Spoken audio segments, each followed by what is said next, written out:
İstanbul gibi şehir hiç yok sanmam, içinde tarih ve milyonlar var. Şarkılar hep bu şehri anlatıyor, bak huzur verir bu şehrin parçası olmak. Bu şehirde yaşayıp surat asan olamam, İstanbul takımı tutar ama bu Katar. Herkesin olmak istediği yer, tabi memleketin daha güzel. Tamam o zaman, İstanbul dünyanın başkenti. Küçük yerde yaşıyorsun ama ben değil. Ya şehri yenersin ya da tam tersi. Pardon da diğer şehirler çoktan. अस्सलाम वालेकुम, क्या हाल है दोस्तों। उम्मीद करता हूँ आप सब खैरियत से होंगे।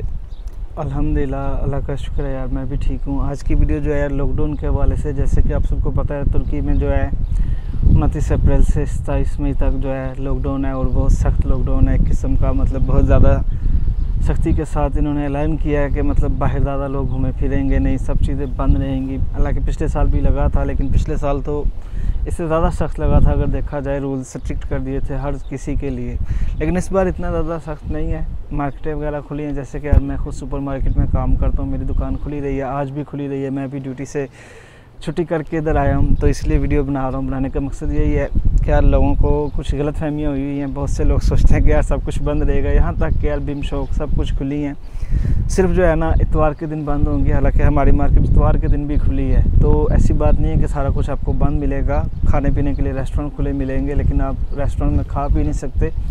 टेक अवे कर सकते हैं, लेके जा सकते हैं, डिलीवरी मंगवा सकते हैं, तो ये चीज़ें सारी ओपन है।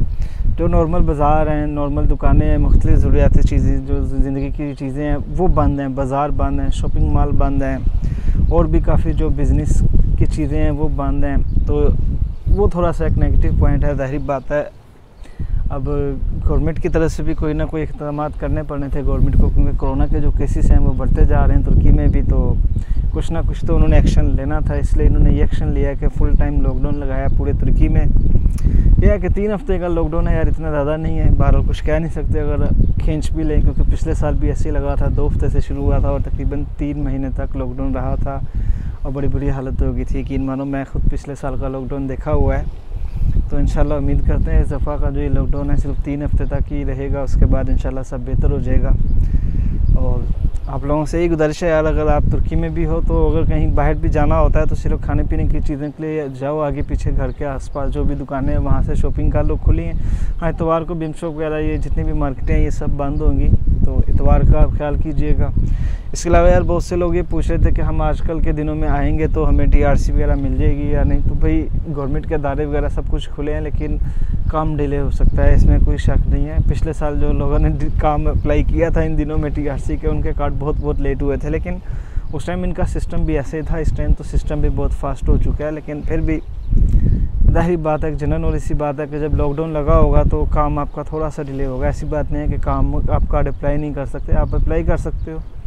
लेकिन इन दिनों में अगर आप आ रहे तो मेरा तो मशा यही है मत आओ, क्योंकि आपने घर में बैठे रहना, बंद ही हो जाना एक किस्म का, तो मज़ा नहीं आता। जब लॉकडाउन लगा हो और आप घर में बैठे रहो तो फिर वो मज़ा नहीं रहेगा। तो इसलिए मेरा तो मशा ये है कि इन दिनों में मत आओ। अगर आप आ रहे हो, आ भी रहे हो, अगर आपने टिकट वगैरह भी बुक की हुई है, सब कुछ किया हुआ है, आप कहते हो कि जी नहीं मैंने इधर ही रहना है, इधर ही करना है, ईद भी इधर ही गुजारनी है, तो फिर आओ, एंजॉय करो लाइफ को। मैं तो खुद अल्हम्दुलिल्लाह ज़िंदगी को एंजॉय कर रहा हूँ इधर पे, तो आपको भी यही बोलूँगा, एंजॉय करो। टेंशन किसी किस्म की लेने की ज़रूरत नहीं। कार्ड आपका अप्लाई हो जाता है, बेशक लॉकडाउन लगा हुआ है आपका, तब भी अप्लाई हो जाएगा, तो इससे खैर फ़र्क नहीं पड़ता। हाँ, डिले ज़रूर हो सकता है, आपका काम कितना होगा ये गवर्नमेंट को पता है। ये आपके नसीब के ऊपर है कि आपको जल्दी मिलता है लेट मिलता है, क्योंकि लॉकडाउन के दिन है, ज़ाहिर बात है थोड़ा बहुत तो स्लो होना है काम।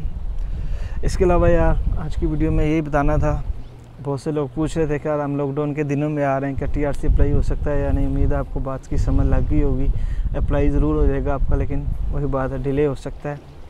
तो बाकी ये वीडियो आपको कैसी लगी, आपने कमेंट में अपनी राय का इज़हार लाजमी करना है। अच्छी लगी है तो लाइक करनी है, दोस्तों के साथ शेयर करनी है, और दुआओं में याद रखिएगा मुझे। अगर मेरे चैनल पर नए आए हैं तो चैनल को सब्सक्राइब कीजिएगा, बेल आइकन को भी दबाइएगा। मैं इंशाल्लाह आपसे मिलता हूँ अगली वीडियो में, तब तक के लिए दुआ में याद रखिएगा। अल्लाह हाफिज़।